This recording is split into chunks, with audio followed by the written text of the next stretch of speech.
Daily Compliance News for November 11, 2025, the Veterans Day edition.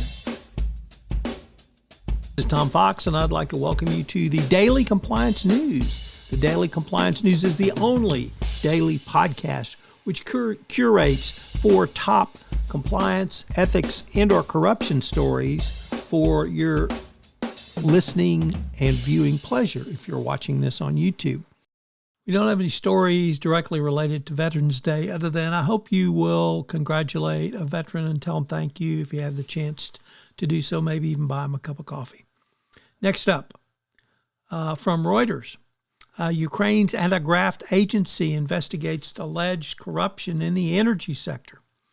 It announced a vast investigation alleging kickback schemes of $100 million involving the state nuclear power company. The Bureau, a state agency that operates independently of the government, made the announcement as Ukraine braces for winter with its power sector under frequent fire from Russia and facing regular power outages. Next up from the ESPN, 2 pitchers from the Cleveland Guardians, Emmanuel Clase and Luis Ortiz, were charged with fraud, conspiracy, and bribery, stemming from an alleged scheme to rig individual pitches that led gamblers to winning hundreds of thousands of dollars. This was called pitch tipping, and they would tell gamblers what they were going to do on a specific pitch. This was new to me, but apparently you can bet on balls and strikes and curves and all sorts of pitches for prop bets.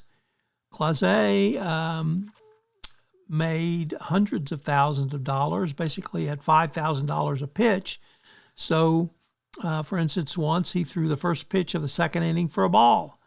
He received $5,000 for this fraud, and bettors waged up to $13,000 on the individual pitch. So this is coupled with the NBA scandal showing some really troubled times for sports. Next up from Bloomberg, 4 former Glencore staffers charged with bribery offenses related to the winning of commodity trading business in West Africa pled guilty to criminal charges against them in London yesterday.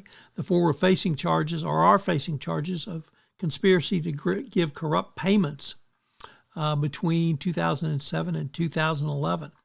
So all 4 pled not guilty, and it's going to be interesting to see if the SFO and the Crown Prosecution Service can be put to its proof. And finally, how can you take conflict and lead it into growth? Well, a very interesting article from Forbes. It lists 3 ways emotionally intelligent leaders transform conflict into growth. The Daily Compliance News is a production of the Compliance Podcast Network and a proud member of C-Suite Radio. Thanks so much for listening. I hope you'll join me again tomorrow.